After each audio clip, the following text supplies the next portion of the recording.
Programu hii inahusu mafundisho mapya ya kujenga imani ya Wakristo katika kanisa la Kianglikana ambayo tunaita katechismu au katekisimu kwa Swahili. Na ni mafundisho ambayo kanisa la Kianglikana kwa Kongo iliweza kuandaa kwa kujenga imani ya Wakristo wakuwe na msimamo ndani ya imani yao na waweze kutembea kama wafuasi wa Kristo. Na pia kufuatana na ile mafundisho haya yameenea wa Kongo nzima, yani kwa province yetu yote. Kama unaenda kwa Beni, unaenda kwa Nord Kivu, unaenda Kasai, unaenda Kinshasa, unaenda Kindu, unaenda Kisangani, unaenda Lubumbashi, unaenda Kalemi, Kalima, utakuta yale mafundisho. Tuko pamoja? Ndio. Na mafundisho ya kuimarisha imani ya Wakristo. Tutaifuata wakati tutapata hapa vitabu. Leo tu kwa sehemu ya pili, yani deuxième phase. Kisha maskofu kupanga, walicree commission, na commission hii inaongozwa na askofu wa Goma, Son Excellence Monseigneur Martin Gordon, na walichagua commission ya kuweza kuandika, na ni yeye anakuwa president. Unakuwa askofu wa Katanga, unakuwa Venerable Dr. Yosa anakuwa secrétaire général académique wa IAC, na mimi mwenyewe nilipata ile neema kuwakilisha diocese yetu kwa ile commission. Kisha kitabu kuandikwa kiliweza kuletwa kwa Collège des Évêques, wakachunguza, wakakikubali bureau ya kwanza itoke. Wakati bureau ya kwanza ilitoka, tulikutana tena na maaskofu na askofu mkuu kukichunguza tena vizuri, na wakakubali kiweze kuchapishwa. Na wakati kilichapishwa, walikubali sasa kila diocese iende kufanya formation. Formation ya kwanza ilikuwa formation ya formateur de formateur.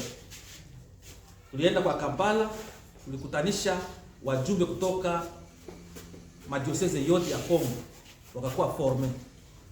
Na kisha tukarudi sasa kwa diocese yetu, na lancement ilifanyika na baba askofu yeye mwenyewe. Mimi nawaza wakati mmoja mlisikia archidiakre wenu na wakasisi wote walikuwa kwa Bunia. Walikutanisha archidiakone 3, Bunia, Komanda na Kasenyi. Tukafanya formation ya archidiakre, ya wakasisi wasaidizi, ya waomonier na waongozi wa evangelisation kwa niveau ya archidiakone. Tukifanya kwa Bunia, tukaenda kwa Geti na tukamalizia kwa Boga, na ile liongozwa na askofu yeye mwenyewe. Na sasa sehemu ya pili ambayo tunakuwa ndani iko ile ya kufika sasa kushimika na kuona kusema kweli ile makazi inaenda kuanza ndani ya makanisa. Ndio maana mnaona kwa hatua hii tunakuwa na waevangelist wenye wanachunga makanisa, tunakuwa na wakatechist, tunakuwa na waongozi wa madepartement mbalimbali, union de maire, vijana, école de dimanche, intercession, evangelisation, na vile tulitia hata watu wa development, kwa sababu tunafanya development ya kimungu, hatufanye development ya kidunia. Hivi ndio maana mnaona tuko hapa kwa siku hii ya leo, na ukomo iko sasa kufika upate na ninyi formation, kwa sababu na ninyi mtaenda sasa kufundisha wengine. Tuko pamoja? Naona mjana dunia inakolokana. Watu wanaita mafundisho ya kila aina. Na Wakristo wetu wengi wanakuwa wanatangatanga. Watoto wetu wanakoma, hawana msingi ya imani. Anakoma, alikuwa Mwanglikane, Mkristo ndani kanisa Anglikana, kisha miaka fulani anaanza kwenda kutangatanga huko na kule. Na wanapata mafundisho yenye haiko ya kweli.